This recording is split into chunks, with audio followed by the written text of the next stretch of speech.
You guys, and welcome back to my channel. So today I am here to give you guys another motivation video. So I did put this question up on my Instagram live, and I'm like, do you guys really want to see these types of videos? Are they really helpful? And you guys were super excited that I decided to do like a motivation series. So if I do a motivation video, it will always come out on Sunday at 7 p.m. I'm not saying that this is going to be an every Sunday thing, but I will try to put out as many as possible as I can come up with ideas. So if you guys like these types of videos, please make sure you give them a thumbs up. Make sure you guys subscribe, and let's just get into the video.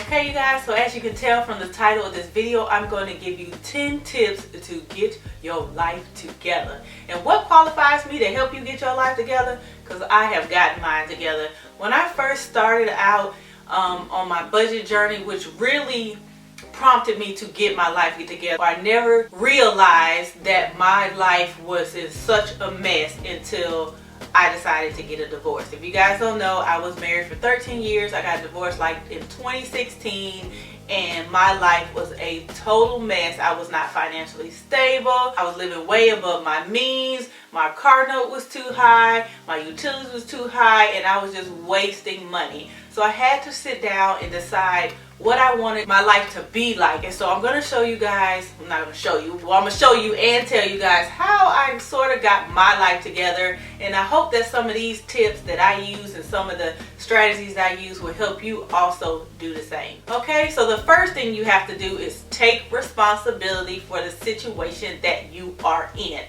I don't know how many people that I meet or talk to or coach in my financial business that tell me that their situation is because of someone else. Now, someone can contribute to your situation, but the whole situation is not their fault. Now, me deciding to get a divorce did put me in the situation that I was in 2016, but I had to take ownership for that. I didn't have to get a divorce. I could have stayed in a 2-income family household. I could have did this and I could have did this, but I needed to do what was best for me.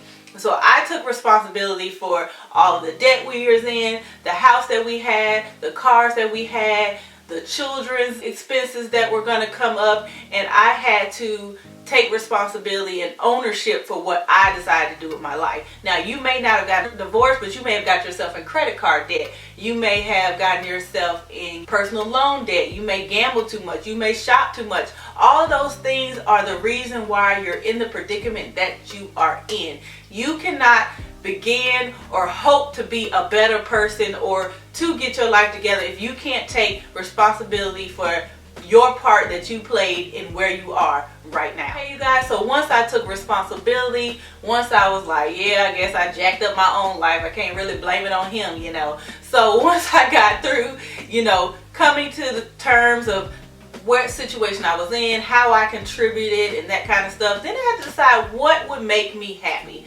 So what could I do that would make me happy, that would make my life more fulfilling, would make me more excited about where I was in my life and where I wanted to go and what I wanted to do. So for instance, I knew that I would be more happy if I was financially stable, if I could take care of all the bills by myself, not worry about anybody else, if I could just take care of myself and my kids, have a place to live, have food to eat, have lights and water, and be able to do all the activities that they want to do as well as the activities that I want to do for myself, then I knew that I would be happy. But I'm a simple person.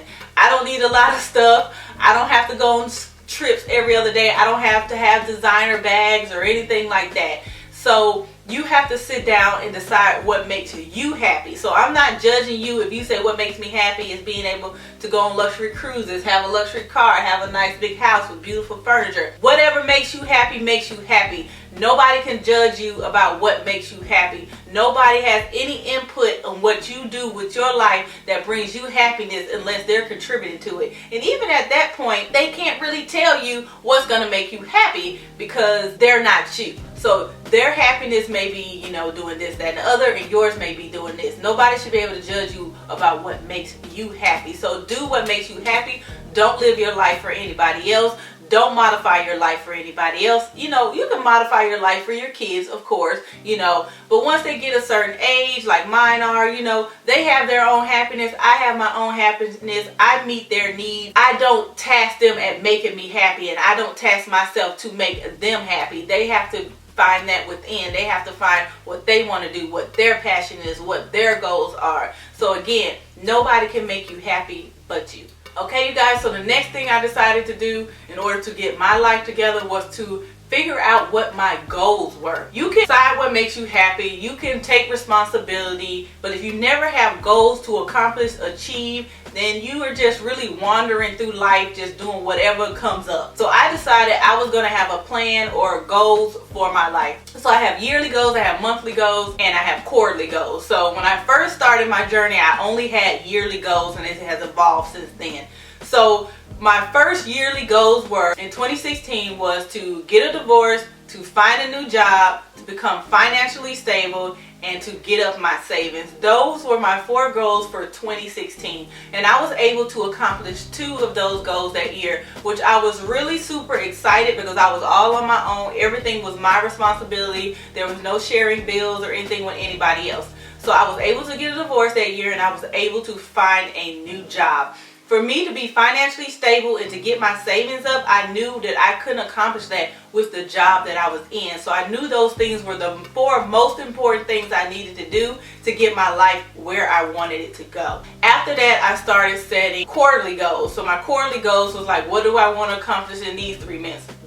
What do I want to accomplish in these 3 months? And so every year I set a yearly goal, try to break it down to the quarterly goal, and then try to break it down to a monthly goal. For example, this year I want to save $6,000 into my emergency fund. And I know that's a big goal for the year. So if I just have it sitting out there and don't ever write down how I'm going to do it or when I'm going to do it or why I'm going to do it, then I'm not going to do it. So I decided to break it down to a yearly goal of $6,000, a quarterly goal of $1,500, and then a monthly goal of $500. And to me, that is more achievable for the type of mindset that I have. Now, if you can put it out there that you want to save $6,000 and you could just save $6,000 without saying when, where, how, what paycheck you're going to use, what money you're going to use to save it, by all means, do it that way. So you have to figure out what works for you. So like I said, so now I'm saving $500 a month, and say one month I can't save the $500. Say something comes up. Then I still have to the end of the quarter, which is 3 months, I still have to get up that $1,500. So that means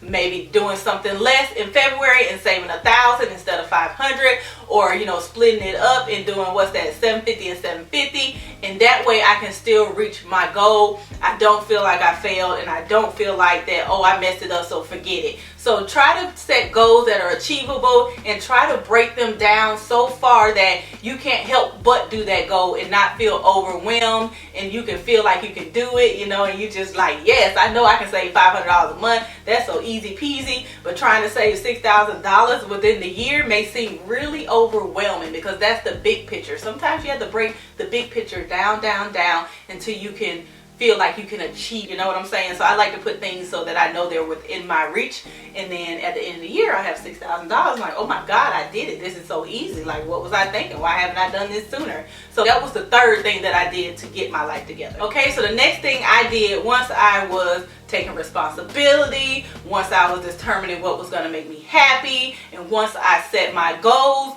I decided that along with the goals that I had set, I needed to be in a positive place, a happy place, a clean place. So I decided to start designing and cleaning up my space. So if you guys don't know, 2017, I did the 31 days of Con Marie and Fly Lady. And during that time, I completely went through my whole house and I got rid of so much stuff. I found that I was the kind of person that if I had too much stuff, things were everywhere, I get like overwhelmed and then I shut down and don't want to do anything, nothing at all. If it's too much stuff, I can't function. I'm not per se a minimalist, but I'm sort of headed that way. I haven't quite made it that way because I'm still kind of a pack rat. but that is one of my goals I want to accomplish, to be a minimalist, just have what I need, everything have a place, everything knows where it's supposed to go. It's super easy to clean up. So now, some of the things I did was, like I said, I cleaned my complete space, got rid of things I haven't used in years, things I haven't worn in years, things we weren't gonna never use, okay? And then the next thing I needed to do was to design my space. So here in my bedroom, I have completely redesigned and changed how my bedroom looked. When I first started, my bedroom was dark and cold. For the dark furniture, the dark floors, the dark covers, so much stuff, I couldn't get that feeling when I came in my room. So I decided I needed to redo my room. And then I decided I needed my own space. I had to, you know, have my office in here, and then I wanted to have my bed in here, and I could never turn off work because work was right there and my bed was right here. So instead of working some nights, I would just go to bed. And instead of going to bed some nights, I would work too much. So I knew I needed that space to be separated for me to get out of my rooms what I needed to get. In this room, I wanted to be my sanctuary. I wanted to be where I calm and cool, collected. I could just chill, you know, read a book, watch a movie, sip on some wine. Okay, and then I know when I go into my office, it's time to work. I need to edit videos. I need to, you know, get with my coaching clients. I need to schedule appointments. So I like to have my two separated. So I made sure that I created spaces and designed spaces to do exactly what I wanted to do and make them so that I loved how they look aesthetically pleasing. So that is something you need to do. Sometimes that can really change your attitude. It can really motivate you. So design and clean your space.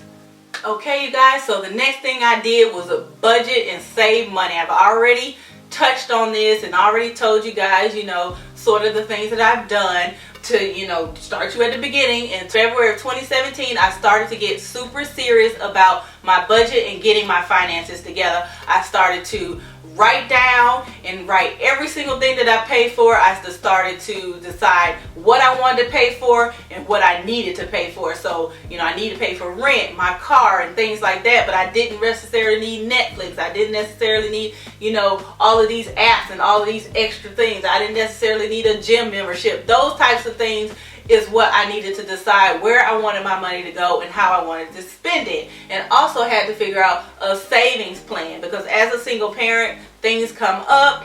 You know, even as a regular couple, or, you know, a single man, or, you know, just a single person in general, you know, things come up that you have to pay for. You need to have an emergency fund. You need to have savings account. You need to have sinking funds. And if you don't know what any of that is, then you can check out my Savvy Saturdays. I put them up every Saturday. If you feel like you need some kind of financial help, coaching, I also do financial coaching. You can go to my website, which is www.busydoingbudgets.com, and set up a free consultation. But that was the number one I needed to do.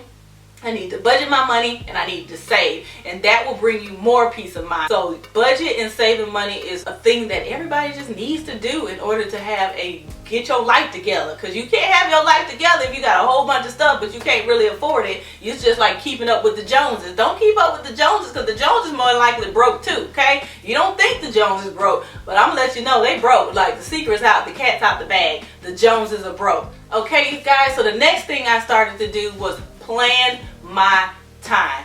I was the type of person who said I would do something and then forget. Say I would meet you here, would then be late. You know, said I was gonna, you know, meal prep, but then didn't get all the supplies. So I started to notice that if I wrote things down, if I said what time I was gonna do them, I would do them at that time. Now, I'm not perfect. I'm still late for stuff, you know. I still run behind, you know. I haven't really perfected that yet, but I am working on it. So right now, I use what they call a bullet journal to do my planning, to do my time blocking, as you would call it. And I like to write this down, especially on the weekends. I find I am so unproductive on the weekends because I just sit around, say that I'm going to record a video, but if I don't say when I'm going to record that video or what video I'm going to record, it will never get done. So I like to plan my weekends, especially. Most of my weekdays are planned, but it just depends on how your schedule is. If you know you work a job where you work, you know, Monday, Tuesday, Wednesday, and then you're off Thursday, Friday, whatever the case may be, you need to plan that big lump of time so that you don't waste time, that you don't be productive, that you don't get things done. So if you need to plan you cleaning up your room, you need to plan washing the dishes, the laundry, picking up kids supplies, going to the grocery store, planning, Plan it down to every single minute. I promise you, it's not like an OCD thing. It's a get your shit together thing, okay? Without planning, I swear to God, I've only been planning probably since January. Like I said, this is super new to me. And I have been so productive. I have gotten so many things done. So if you haven't tried planning, then try it. And I will tell you this. Find the planning system that works for you. I tried the Happy Planner. I tried the Erin Condren Planner. I've tried using the Google Calendar. I tried all that stuff. So far, the best thing that has worked for me has been this bullet journal, because I can set it up any way I want to. I can put only what I want in there. I can have it designed how I want to. You know, with other things, you know, you basically in the constraints or restrictions of how they set it up. You know, with the little boxes and all this other kind of stuff. This, I can draw out things, I can do bullet points, I can just write lists. Whatever I want to do, I can do it in here, and I can do it the way that I want to. So that's why I like the bullet journal. But just look up YouTube, Google. I promise you will find something that will work for you. Okay, so the next thing I had to start doing after I got all of this together was putting myself first and learning to say no. I started budgeting in 2017, and one of my goals was to tell people no. And the reason why I had to tell people no is because I found out that people didn't value my time, or people knew that I would always say yes, so they would do things at the last minute. And most of the time, I end up with the short stick. I end up not being able to do what I want to do. I end up canceling my plans. I end up putting off my plans. I didn't do anything for myself that I wanted to do. So I had to put myself first. I had to learn how to say no. No, no, no, no, no, no, no. You can ask my friends, you can ask my family. No was my favorite word in 2017. And they're so used to it now that I don't even have to say no. Sometimes they already know I'm finna say no, depending on what the question is. So learn to say no. Put yourself first. This year, you know, like I said, in 2017, I said no. In 2018, I was focused on paying off debt. This year, I'm focused on self-care. So along with no, now I have to put myself first. I have to do the things that I said I want to do for myself that I haven't done yet. Like getting my hair done, going to get my feet done, getting a massage, getting facials, you know, buying myself a cute outfit. The type of things that I haven't been consistently done to make me feel good, to make me feel good about myself, how I look, how I feel. So put yourself first. Say no. Okay, you guys, so the next thing is so important. The most important thing that you can get out of this will be this one right here, besides budgeting and save money. And that is to hang out with people who bring value to your life.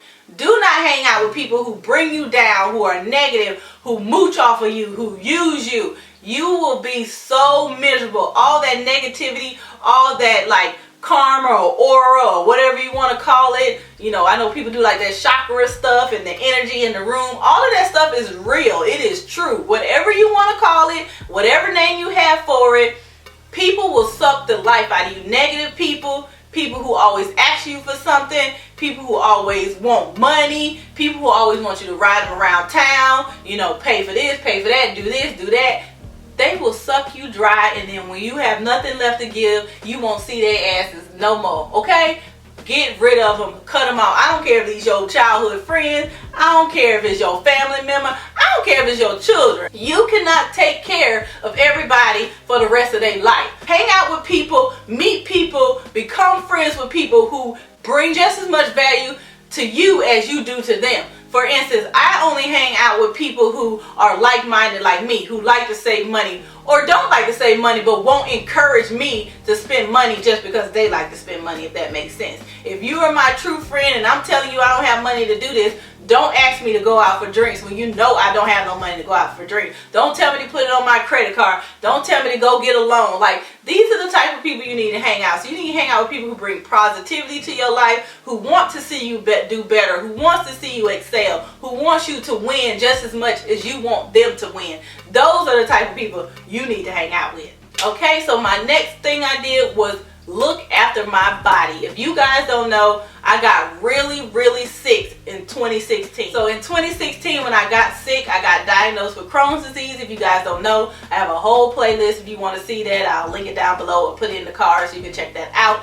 I ended up having to have surgery, and now I'm on medicine for every 2 weeks, probably for the rest of my life. Who knows when they're going to take me off of it, or when my body is going to be able to take care of itself, because Crohn's disease is not a curable disease, so there ain't really nothing I can do about it. But take care of your body doesn't mean just, preventing sickness. Are you overweight? Do you smoke? Do you drink too much? You only get one body, and when that body gets sick, sometimes there ain't nothing you can do about it. There's no change, no diet. All the medicine you can take in the world cannot cure or fix what you have or what you have inflicted on yourself. Because y'all heard all these people who smoke got like COPD and chronic lung stuff and things like that. So please take care of your body. It is really, really important. It's the only body you get, and it's the only body you're going to have for the rest of your life. So take care of it. However you think, if you think you need to exercise, if you think you need colon cleansing things, I don't know what they call, if you need to get vaginal rejuvenation, whatever you want to do, whatever floats your boat, take care of your body. So please, you guys, look after your body. It's the only one you get. You have to take care of it. Okay, you guys, so the last thing, I promise, I know I feel like I've been preaching in this whole video, is to spend time on your relationships. My cousin came to me, was it last year or earlier? I think it was last year. And she told me, Keoshia, you don't spend time on our relationship. When I call you, you don't call me back. When I text you, you don't text me back. We don't go here. We don't do this. You don't show up for that. You say no to this. And I had to really step back and think about what she was saying. How would I feel if every time I called her, she didn't answer the phone? Or every time I invited her somewhere, she didn't go? I had to take responsibility. Step number one, I had to take responsibility for what she was telling me. It was true. I'm bad about calling people back. I do not like to talk on the phone. I just don't like to do it. I'd rather meet you in person. I'm bad at texting people back, and it's just something, because I'm sort of detached to my technology when I get home. When I get home, I spend all day on the phone. I spend all day on the computer. So I was like, I don't want to talk. I don't want to see anybody. I don't want to do anything. But that's not fair to my friends, because anytime that I wanted to do something or I needed something, they were there for me. They would talk to me. They would come and see me. We would go out to lunch or whatever. And not to say I was one of those friends like mooching off of them, only coming to them when I needed stuff. That's not what I'm saying. But they did it more often than I did it. And so when I started taking care of myself and getting my life together, I kind of cut that out, kind of found out what wasn't making me happy, and I was punishing the people who did things for me the same way I was punishing the people who didn't do things for me. So I didn't separate it like I should. I didn't keep the people in my circle who were supposed to be in my circle and build those relationships, and cut them off, sort of like, not cut them off, but like sort of put them in the same category as the other people who didn't bring value to my life. So I had to step back, rewind, and revisit that situation. So that is another thing that you need to do. Okay, you guys, so that is the end of the video. This is basically how I got my life together. Take any of these tips I gave you and modify them, make them suit your life, make them suit your needs. If you like my motivation videos, if these are more videos that you guys want to see, please leave it a thumbs up. Make sure you guys subscribe, and don't forget to turn on the notification bell. Now, if you have an idea of a motivation video you want me to talk about, or things that I do that you want me to talk about on Motivation Sunday, I guess is what I'm going to call it. It ain't going to be Motivation Monday, because I ain't putting no video on Monday. It's going to be on Sunday, okay? On Sunday, then leave the title or the type of video you want me to do in the comments below, and I'll see you guys in the next video. Bye.